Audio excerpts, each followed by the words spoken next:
Hey, welcome to the ReThink podcast, and we're coming to you recorded live in Turkey, and enjoying the views, enjoying the opportunity to travel around and look and see the things of the birthplace, not birthplace, the cradle, we would call it. Yeah. Christianity. You're being so positive. Let's just talk about some of the trash we've been through. It's been a rough been no one. trash, just challenges. Opportunities. Since we're home, so we can Yeah. start to evolve. Opportunities to make us better. You know, it's opportunities to pray and trust done in the that yet. sovereignty of That's God. what we need to do. We need right? to pray. I mean, it's been cool to see how God has worked even in the midst of trials and tribulations. The best And- laid plans of, is it mice and men? Yeah, Don't work. right, right. But that's what you learn when you do things like this, right? Yeah, and that's so we're exactly growing right. too. So good Yep. experiences. We are. Got to meet some nice Turkish individuals. They were all very nice. So I asked you guys a minute ago where we at, because I forgot. We're in Sardis, right? And we're doing this because of the story in Revelation, the revelation given to John on Patmos. This is number what? Fourth of the letter. churches. Yep. And there's 7 churches, so we're visiting each of those sites. And to the church of Sardis, he writes. And so we wanted to see it. We wanted to experience it ourselves, and we've observed some pretty cool stuff. Why don't we share a little bit about what really struck us about what we've seen, first of all? You're the man on this one. Yeah, so I did the video on this one. I think there's multiple things. So let's start with the synagogue. Okay, it's This was pretty powerful. Yeah, so it's Oh, it was amazing. the largest synagogue outside of Palestine. So when we talk about the cradle of Christianity, like this city, Sardis, was a place where Jews, Christians, Greeks, Asians, like everyone was together, and they were able to worship and be accepted. That struck me as I went down the marketplace and saw shop after shop of different merchants, and they had found things in them that identified them as Jewish, as Christian, as pagan, Yep, right? So everything is there. and that's the problem. Everything was there and nothing was distinct. Right. Because in order to have those things, that meant they had to participate in the culture, which would have been sacrificing and participating in temple worship, Yeah. like what we see behind us. Awesome temple of Artemis. Yeah. And so they had really compromised with the culture. Even inside the synagogue, there's a 2 lions that were there on either side of the table where the scrolls would have been read, and the eagle, the Roman eagle, was holding that table up, that should never happen. Right? So let's paint the picture very clearly, make sure that people understood what you just said. This is the table of the synagogue. Mm-hmm.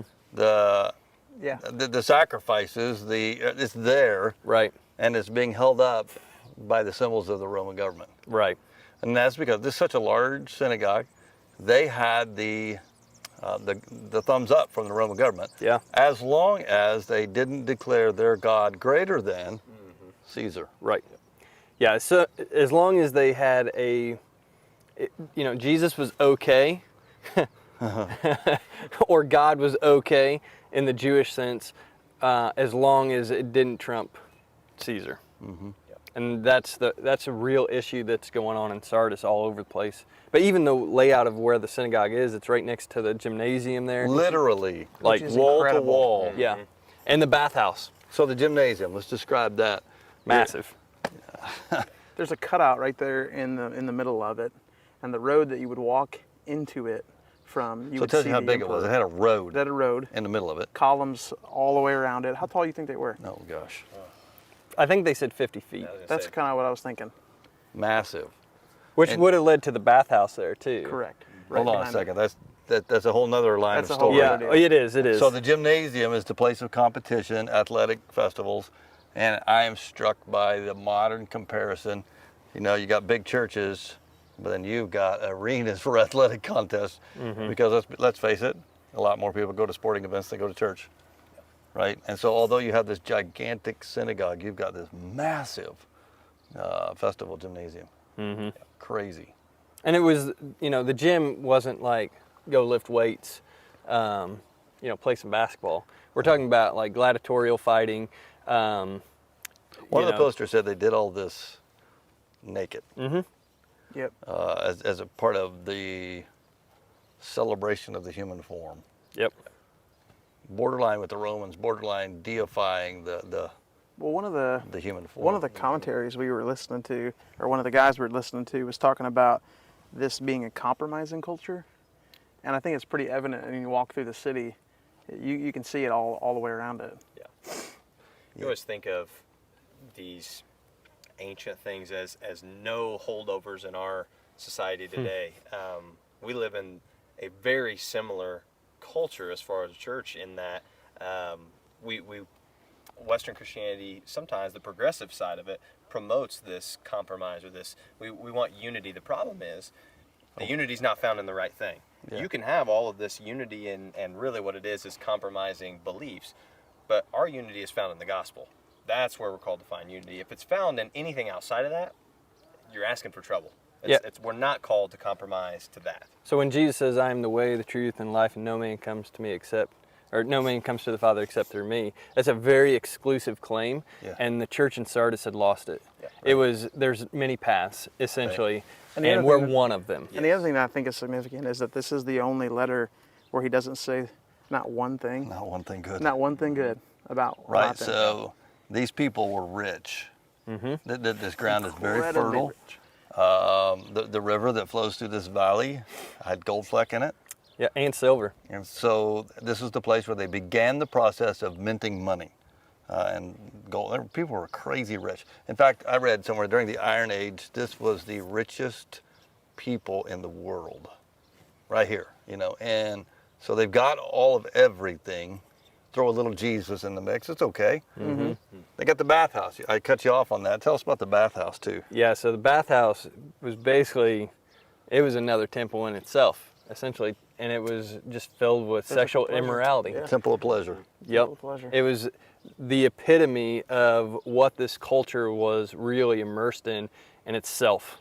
It's self-gratification, self-value, how much wealth can I accumulate and how much safety and prosperity I can live in. And so, I described it as Matt as we were walking through.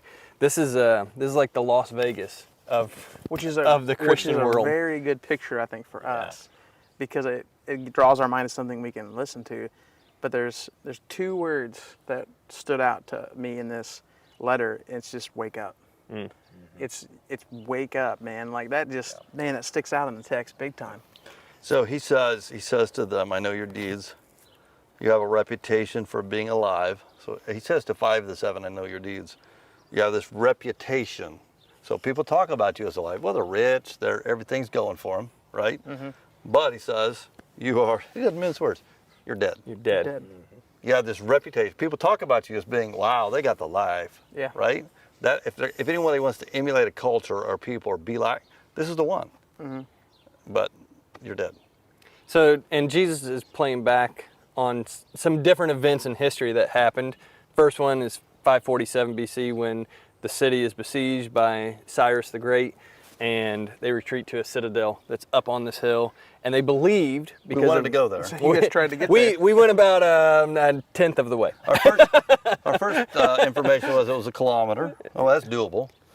A kilometer up, Straight hill. Straight up. Still going. but we get about, I don't know, a quarter of a mile up, and we realize, oh, This is a day's walk, this is a day's journey. not an hour. So we backed out of that one. But the citadel's on the top. Yeah, and so the idea, even the way it lays in the valley here and everything, they were protected, by invading armies and stuff. And there was prophecies saying that the city would never be conquered. So they really had this belief that they were unstoppable. They were wealthy and no one could touch them. That's the mentality they were living with. Cyrus the Great comes in, tries to take the city. He actually can't because they go up to the citadel and besieges them. But the story goes that there's a soldier leaning over, helmet falls down. One of the Cyruses, who's camped around the city, sees this guard, come down to retrieve his helmet and goes back door. up through it. Yeah, it's more like a goat path that leads up to an entryway that we talked to a shepherd about. But anyway, they see that and boom, they're able to get in. They create a big distraction on one side of the city, the other forces slip in. And then the other time is when they were throwing dead bodies. They had a pandemic and they were throwing bodies over the walls of the Citadel, and they were overtaken because they could see the vultures coming and no one was guarding that side. And they were able to slip into the city. Yeah. Oh. And so the idea Jesus is playing back on is like, you think you're alive, you think you're good, Well, that's but why you're he really says not. it's coming like a thief. I'm coming like a thief. Yep. The thief doesn't announce he's coming, but he slips in, he overtakes. You're unprepared, and you lose everything. That's exactly right. Yeah, and he's talking about an even greater picture. He's talking about your eternal life, right? Because he comes to capture and judgment.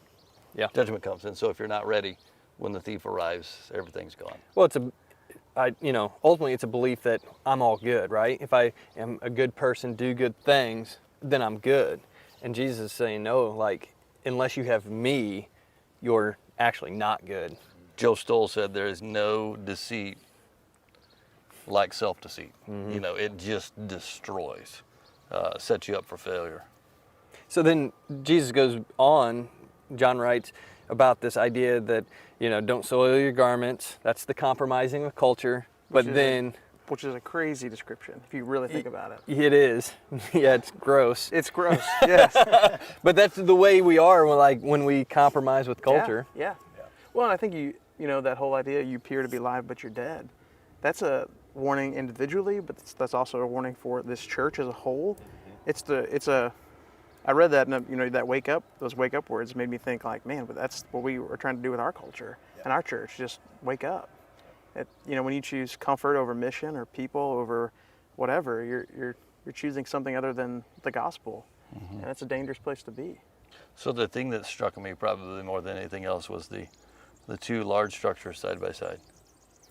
The giant synagogue that takes on the Roman emblems and the gymnasium. I'm thinking, you know what?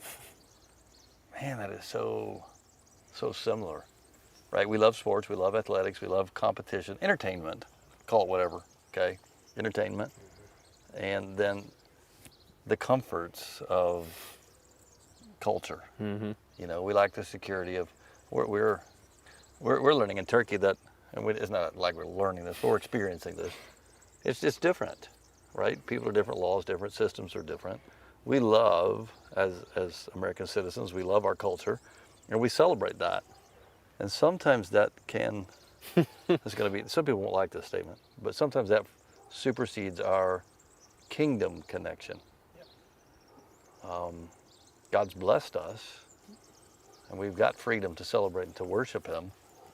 But sometimes I think we run the risk, at least, let's say it that way. We run the risk of elevating who we are, an American citizen, over who I am, a kingdom citizen. Right. One of the things you said back in October of 2020 was your political identity, if you will, is second to your Christian identity. Yeah. It's not Republican, Democrat, Always going to vote biblical. It's follower of Jesus. Yep. That's first. Always. I think the saying is, God and country, and there's nothing wrong with just loving getting a lot where closer we're at. together. The problem is, it's exactly right. It's like those two aren't close. Yeah. I mean, they shouldn't be. We serve God, and we're thankful for where we live, and we've seen flashes of that here. Just wow, we really do have a lot of blessing there, but it doesn't mean that they're not close. They're in our priorities. Christ is everything, and which gives us security when we don't know what's happening. Does. Yeah. Yep. So, in the end of that letter to Sardis is this picture of like, though he doesn't encourage the church, he encourages the believers, and he says there are some of you that have not soiled your garments, and that you will be clothed in white. And so, right here where we are, you see it, because we look at this temple. And maybe we can throw on some B-roll of this or something, but this huge temple, and then right beside it is a little church. And the church came later. Yep. And the temple was shut down. The church came. And there were some that remained faithful. Right so here? no matter what the people do. Yeah, that's a Byzantine structure, but No yeah. matter what the Yeah. people do, I mean, the church as a collective does. Let's say, I'm making an individual choice. Mm-hmm. What am I going to do? Am I going to compromise? Where am I going to find my sense of place and security? And so it's a Well- picture of them being escorted in by the ultimate victor, because when you would win in the gymnasium, right, you'd give a white robe and you'd be led in a procession of like celebration. And Jesus, okay, in Revelation, he's the one who comes in riding on a white horse, Yeah, what right, a clothed in powerful- white, yeah. and he's the one who leads the procession in, and he says he's going to clothe those victors in a white gown, white robe, And so those who stand firm and stand in the gospel, not soiled, like we are led in by the ultimate victory that's found in Jesus Christ. Yeah. So the way these things end is probably the way we should wrap each of them up, because we're not, again, when we study Revelation, we're not meant to be studying future so much as we're meant to be learning about Jesus. He's revealing himself more than the future. And so he simply says, whoever has ears, let them hear what the Spirit says to the churches. So all of us, this is a message to this church, as all these 7 are to their location, and it fit their culture, but there's something in each of them for all of us. Yeah. And so if you have ears, listen up, make the changes, and prepare yourself, because he's coming. He's coming. Anything else you want to say to wrap up? We're all good. Okay, we got more to do.